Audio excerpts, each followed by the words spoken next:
me, for my 2 pregnancies, they were totally different. So for Oba, it was smooth. In fact, I was like the superwoman. I used to blow the work in the house.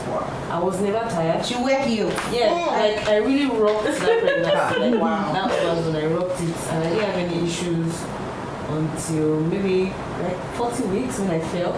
Wow. Yes, that was like the only experience. I was cooking soup and I fell. The soup poured on me. Blah, blah, blah.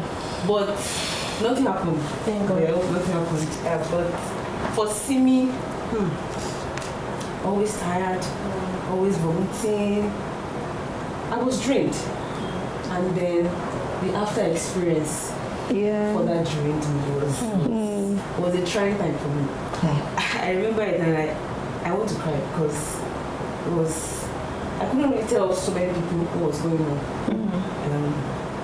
Immediately after I had seen, I was told that I wasn't going to make it. Wow. And hearing that from a colleague, he told me, I understood the stems. Yeah, we are doctors, so it didn't sound like it was a big, I knew what he was saying, but somehow it still didn't sink in that this is what these guys are saying. And then 24 hours after I had him, I've not seen my baby. I'm like, okay, what's going on? Where is this child? And come and start saying all sorts. It's failure to thrive. Failure to thrive. The heart. He said so many things, and I was like, this was someone that was just trying to come out of surgery. Yeah. And I had to have emergency surgery.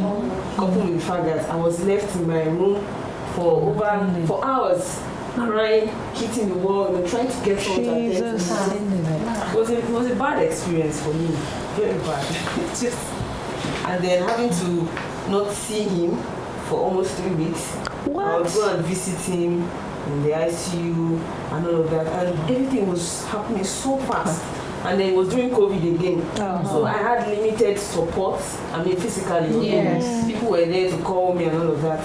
And I remember 24 hours after surgery, standing up and running down the stairs because I needed to be on top of what was happening. It was looking like everybody around me was just laid back. They had given up. Yeah, they had given up. Even the doctor told me that you have faith too, and I'm going to join your faith with my faith. And I'm like, when I join, you don't join. This child was going anyway. And it was a trying time. And then having to come out of that whole experience, and I had surgery for Oba as well, but that Oba was not as tough as experience. I'm still healing from it because it's just 7 months, and there was pain, there was a lot of mental stress. Can imagine. Mentally, that was my own major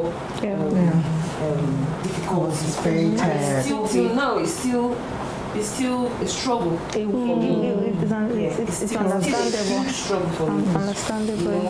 Having to just, sometimes I just sit and I'm therapy for this kind of I just begin to cry. I just begin to. I'm just weak. I can't even explain. Sometimes emotions just burst out, and I'm like, trying to get a grip of myself. But your emotions are very valid, and the sad part of all of this for me, the really sad part about all of this for me is that it's a thing of joy to have a baby. It's a thing of joy to have a baby. But at the end of the day, it feels like you see how diverse and how different all our stories are. Nobody could have prepared us. Nobody could have told us that this is what's going to happen, or nobody could have said any of that to us. And even like in this situation that we're talking about now, there's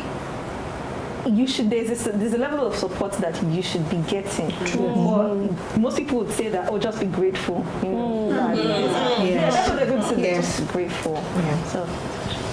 So I really want to hear Dominic's pregnancy because he's notorious for having ridiculously easy pregnancy. Like, nobody gives birth, and on a naming ceremony you see her, it's like, where is your belly?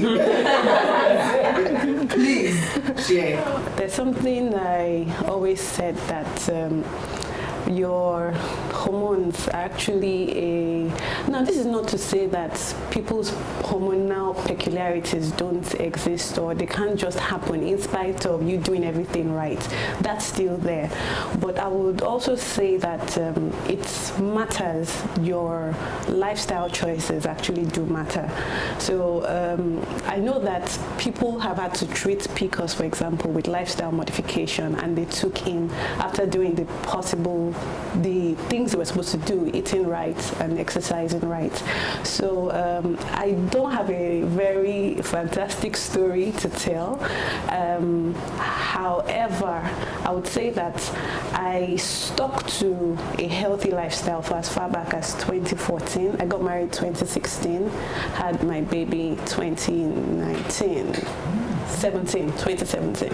So I think that the kind of pregnancy I had, I think I owe it to the lifestyle I had chosen. And that's why if any of my friends want to get married or get pregnant, I would say, okay, you know what to do now. Eat right, exercise, get to the weight you want to be after you are pregnant. And so during pregnancy, you now start to manage your peculiarities, your cravings, and all of that. Regarding cravings, I know this might sound like maybe insensitive, but I always say that you can't crave sushi in Nigeria. So surround yourself. You can actually. Just need to live nearby. That's the word. Exposed to.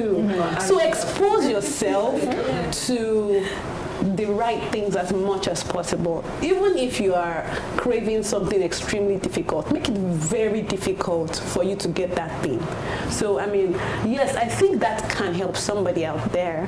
You know, if you are craving cakes, for example, just try. In fact, I know my friend is craving meat pie, you know, and we all know what is the ricochet effect, you know. So just make it very difficult for you to have it close by. That worked for me, and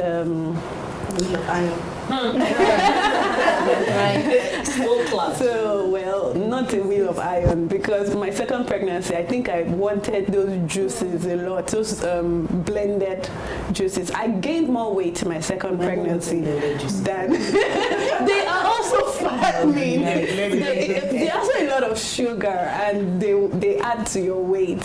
So it's still part of it. You know, I also did take healthy. I had a boring, what would I call it? A boring routine in my diet, so that whenever I want to be adventurous, I won't go so much out of where I wanted to be. So I would take oatmeal, a bland oatmeal, not so eventful oatmeal. In pregnancy? Yes, as breakfast almost every day, especially my second pregnancy. No, I actually loved it, so probably it was part of my cravings, I don't know, but it was fine.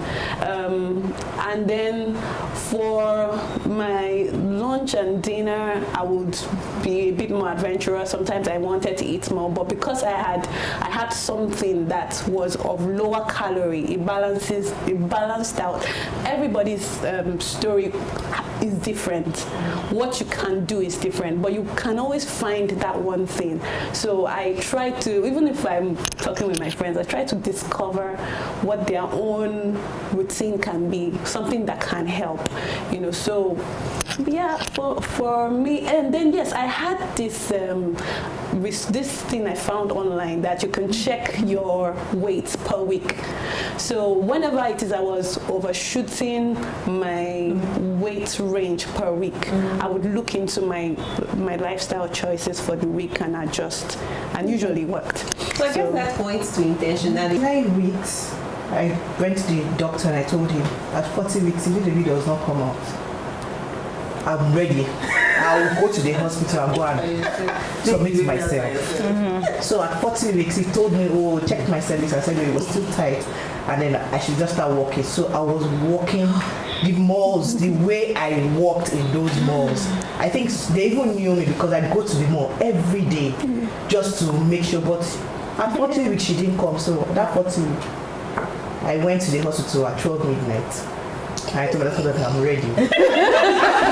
And he said, okay. So in my head I said no, I was going to take epidural because I wanted to buy myself a push gift. So I said I wasn't going to take epidural, and then decided that I was going to go. Doctor said, your mom has told you have to be an Hebrew woman. I said, my mom said, sorry, if you want to take this, because my mom ended up coming like a week before. So she said, if you want to take it, take it. I said, no, this thing is a push gift for me. I can't have gone through all of this and not get myself something. So I went through the whole process, and then I got to a point I was stuck for like 4 hours. And then she just did not, I didn't dilate anymore, I was just there. And then the pain was just there. Nobody told me. I said, I'm ready. Hebrew life. I said, ready. So you want to this thing now? I said, doctor, I'm taking it. I'm taking it. Doctor said, you want to take it? You should have taken it since. I said, no, don't worry, I'll have it. Now. Even when they were putting in the... You won't even feel it. I didn't even know that they were putting anything. When the boy is on, you won't feel it. Because I just couldn't take it again. I said, I'm ready. I'm ready to take it now. I will buy myself that push gift later. But this one must come out. So I think after that, She pushed halfway. I didn't even know. She could have bought half push. They did not collect half epidural money. It was still the full epidural money, so I still had to pay. So immediately after I took the epidural, no single pain, nothing. I just went. Even when I said push, I didn't even know what I was doing. They said, good job. I did not know what I was doing. I didn't know this before. No. Just like when I looked at the monitor, when I just said that the contractions are coming, I did not know anything was happening. Anything. I think if I was to have another baby, I wouldn't take it. Out today? Nobody will tell me. Okay, so I think because our releasing patterns are different. I wouldn't take epidural because I think with Ella, I like the fact that it was all the way. The pain was very short. With Tito, I didn't like the fact that I didn't. So with Ella, when she was coming out the wrong way, I felt it and I could communicate and. Oh, right. So if there wasn't that. But with Tito, you couldn't tell. Tito, I couldn't walk. Okay, the side effect. Because I had 5 falls on the snow, which ended up with the rupture. So when I was pushing, I didn't really like it. So I said to myself that any other baby, no more epidural. No epidural, nothing. I'm not doing it. Alright. For Daniela, I remember, I don't know if I've shared with anyone. So first pregnancy, I left Lagos and I went to Ibadan to GCH. And I'm sorry, doctors and nurses you see, the nurses there, Lord of Jesus. So, anyway, first pregnancy, I've never been pregnant before, I don't know anything. So when we got to the hospital, first of all, they told me that we couldn't take it, that no one could follow me into the delivery labor room, say. Yeah, no worries. So they left me by myself all night. And then, of course, every pregnancy I've had, I don't know why, I guess maybe it's just my system. Like, I literally don't feel any pain. I mean, one single pain. I don't feel. In fact, it's so bad. I'm coming for a session for you. So, in fact, for 10 years, I got to the hospital because they had told me, and I do for each of them, I've done over 40 weeks. So I got to 40 weeks, and they're like, oh, that why is this baby not coming? In fact, they said threatening that they were going to induce me, and of course, because I've read online, induction is painful. It's very painful. I'm like, Jesus, I don't want to be induced. I'm not interested in this and all of that. And then, of course, they told me to come to the hospital. I went to the hospital that day, and then they checked me and they were like, oh, that looks like you've stayed dilated, so maybe go home, let's see what happens. And they did like it's a 9-hour sweep or whatever. They told me to help fasting it, and so I went home. Then in the evening, daddy, of course, I saw that the show thing, and then of course I said let's go because my mother-in-law had warned me that see, you know it's only me and you in this house. There's nobody. But that with yourself, if it's in the night, you be stay here till morning. So if you feel anything in the evening, let's be going. So of course, even if I saw that, I was like, oh mommy, let's go. I think it was like 7. She said, yeah, put me so of course we went to the hospital, and from that time I got to the hospital. When I got there, they saw I had dilated further, and then it was just like that. Yeah. The doctor was like, he was surprised, like he couldn't, I wasn't even having any contraction. That's how, like no contraction at all. So at some point, but then they would check and they say, oh, she's actually dilating. Yeah. So they had to strap a monitor to my tummy to monitor when I have a contraction, because nothing. Jesus. And they left me alone, and nobody was with me. It was just me in the room, and then they were somewhere, you know. And then if they would come and check on me from time to time, of course the doctor would come and check to see how far I had gone. And then at some point they were like, oh, like you're about 8 a.m. Like now they think that I can start pushing. Guess what they told me? They now told me that so it sounds funny. No, it's not funny. They were like, so when your tummy gets hard, because of course then it was more intense, it wasn't the normal, not like I can't feel, I wasn't feeling anything, but of course like because it was then, the baby was ready to come, so my tummy would get hard and then go back again like that. So they're like, so when your tummy gets hard, you push. When your tummy gets hard, you push. Don't push except your tummy is hard. And then when the baby's head has come out, you call us to come. And they left me and walked away. Jesus. I'm not joking. They left me and went away.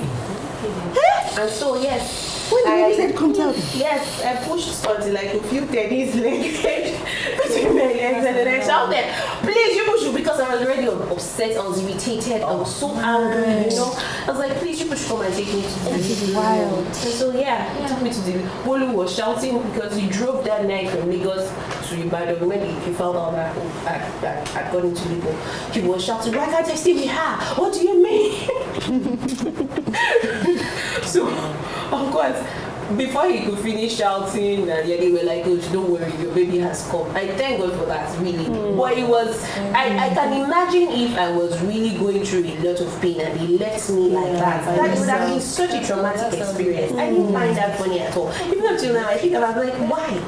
To me also, first time, I've never had a baby before. And then I'm like, I want to stand up. In fact, it was a horrible experience. I'm very restless. I don't like staying in one place. And they confined me to the bed. They told me I couldn't go to we put a bed pan over by the side of my bed. We want to pick it up and weed. I was like, what did I do to you people? What did I do to you people? I want to be able to move around. And that was why when I was pregnant with Damilori, I was so intentional. I was like, no more having it. When I was pregnant, I said, please, sorry. I know what I want, and I'm going to have exactly what it is that I want. And that was the private part of UCH. Not even, like, it was very traumatic. Available at YouTube at RCCG Joshuaville. Joshuaville, raising influential leaders, fulfilling purpose.